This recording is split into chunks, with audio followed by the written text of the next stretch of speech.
Assalamualaikum warahmatullahi wabarakatuh. Sebelumnya perkenalkan nama saya Mutiara Kanza Fadila, mahasiswa Teknologi Pangan Fakultas Pertanian dari Universitas Sultan Ageng Tirtayasa. Di sini saya akan membahas hasil resum saya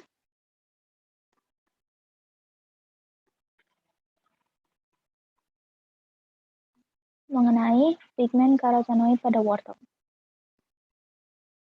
Pertama-tama kita akan membahas wortel terlebih dahulu. Wortel merupakan tanaman jenis umbi-umbian yang tumbuh dengan baik di dataran tinggi beriklim dingin. Wortel menghasilkan umbi berwarna oranye yang terasa agak manis. Warna oranye pada wortel tersebut diakibatkan oleh zat warna pigmen karotenoid yang terkandung di dalamnya. Kata karoten sendiri berasal dari bahasa Latin karot yang berarti wortel, yaitu sebagai zat pemberi warna kuning dan oranye pada buah dan sayur. Wortel adalah tumbuhan yang ditanam sepanjang tahun dan dapat tumbuh pada semua musim, terutama di daerah pegunungan yang memiliki suhu udara dingin dan lembab. Pigmen karotenoid ini terdapat pada wortel sehingga dapat diambil sebagai pembuatan zat warna alami yang dapat diperbaharui atau renewable resource. Karena zat warna ini alami, maka relatif tidak mengandung unsur sulfur sehingga tidak menyebabkan polusi udara dan juga dapat meningkatkan efisiensi pemanfaatan sumber daya hutan dan pertanian. Beberapa manfaat dan kandungan gizinya dapat dilihat pada tabel berikut. Wortel memberikan energi hingga 40 kilokalori, karbohidrat 9 gram, gula 5 gram, serat 3 gram, lemak 0,2 gram, protein 1 gram, vitamin B3 1,2 mg, vitamin B6 0,1 mg, vitamin C 7 mg, kalsium 33 mg, zat besi 0,66 mg, magnesium 18 mg, fosfor 35 mg, potasium 240 mg, dan sodium 2,4 mg.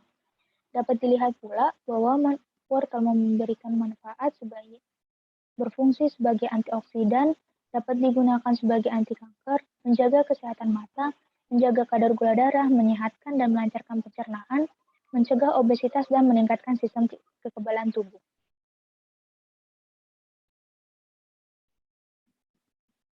Selanjutnya kita akan membahas tentang pigmen karotenoid.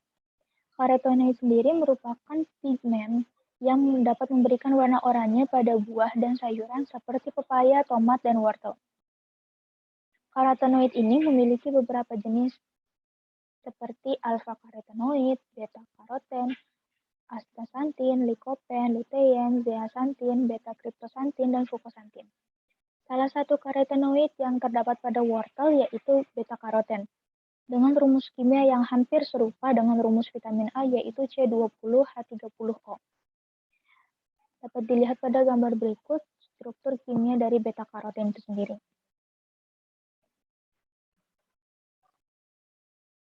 Karotenoid sendiri merupakan pigmen yang mudah rusak dan terdegradasi oleh panas, cahaya, maupun oksigen.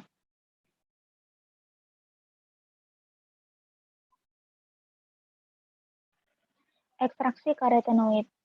Saat ini, ekstraksi karotenoid sebagai pewarna alami pada produk pangan maupun kosmetik sudah sangat berkembang. Ekstraksi karotenoid dengan metode konvensional seperti mesarisasi ataupun modern seperti cairan superkritis, ultrasound assisted ekstraksi, dan lain-lainnya tentunya memberikan beberapa kelebihan dan beberapa kekurangan lainnya yang akan kita bahas pada slide berikut. Metode mesarisasi yaitu metode yang menggunakan aseton dan etanol sebagai pelarut dan dibantu oleh pembentukan atau pemanasan untuk mempercepat proses ekstraksi. Kelebihan dari metode ini adalah lebih sederhana, mudah, dan murah. Kekurangannya adalah membutuhkan waktu yang lama dan teman-teman tidak bebas pelarut organik.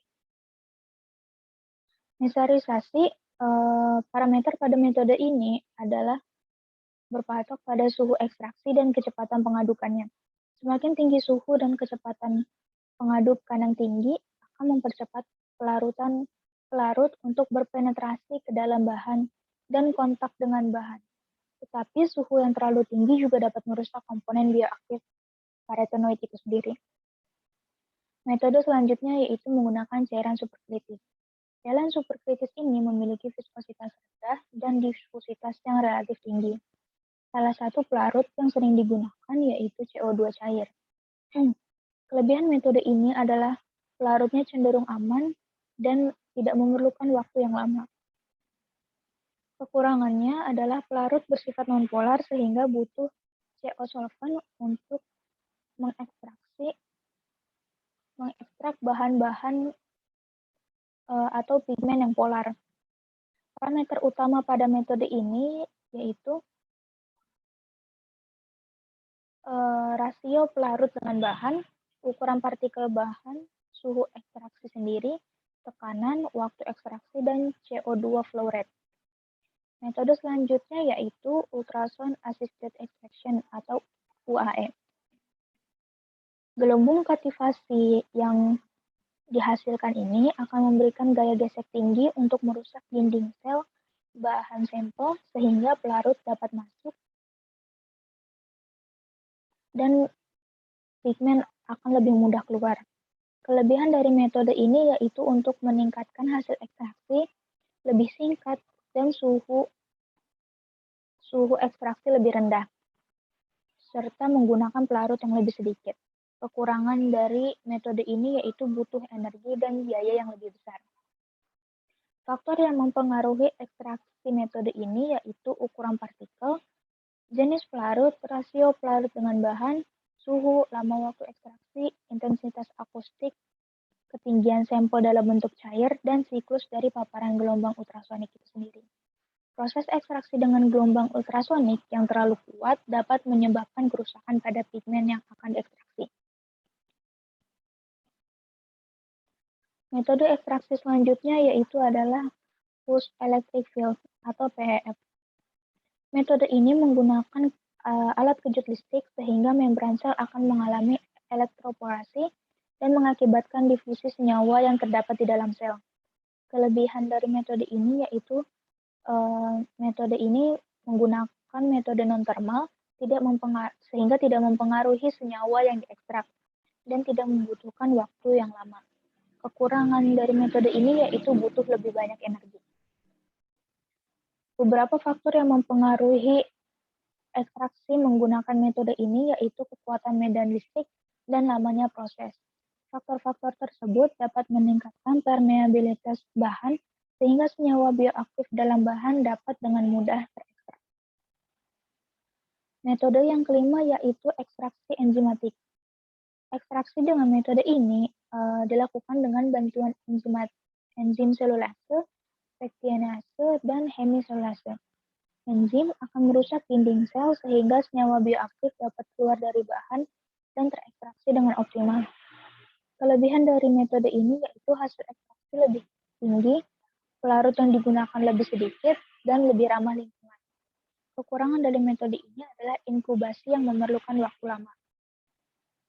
Faktor yang mempengaruhi metode ekstraksi dengan enzimatik ini adalah pH dan suhu saat ekstraksi. pH dan suhu yang digunakan harus disesuaikan dengan kondisi optimum enzim yang digunakan agar dapat mengekstraksi pigmen dengan optimal. Yang keenam ada metode pressurized liquid extraction atau PLE dengan pelarut dan tekanan tinggi dan dilakukan pada suhu yang tinggi pula. Kelebihan dari metode ini adalah hasil ekstraksi lebih banyak, pelarut yang digunakan lebih sedikit dan tidak membutuhkan waktu yang lama. Kekurangannya adalah suhu saat proses ekstraksi sangat tinggi sehingga menghasilkan beberapa senyawa yang tidak diinginkan. Parameter utama metode pressurized liquid extraction ini adalah tekanan, suhu, lama ekstraksi, dan flow rate. Ekstraksi karetenoid yang terakhir yaitu adalah microwave assisted extraction atau MAE. Metode ini menggunakan bantuan gelombang mikro untuk mengekstrak senyawa di dalam bahannya. Kelebihannya adalah hasil ekstraksi tinggi, lebih tidak membutuhkan waktu yang lama, pelarut yang digunakan pun cenderung sedikit. Kekurangannya pada metode ini yaitu panasnya tidak merata. Panas yang ditimbulkan oleh radiasi gelombang mikro ini akan mengakibatkan tekanan di dalam bahan meningkat sehingga dinding sel bahan akan rusak dan menyebabkan senyawa berpindah dari bahan ke pelarut ekstraksi. Parameter yang mempengaruhi metode ekstraksi ini yaitu energi gelombang mikro yang dibutuhkan, waktu ekstraksi, dan suhu ekstraksi itu sendiri.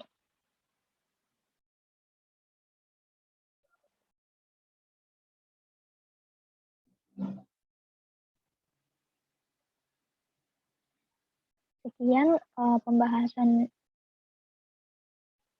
rangkuman pembahasan dari saya, kurang lebihnya mohon maaf. Wassalamualaikum warahmatullahi wabarakatuh.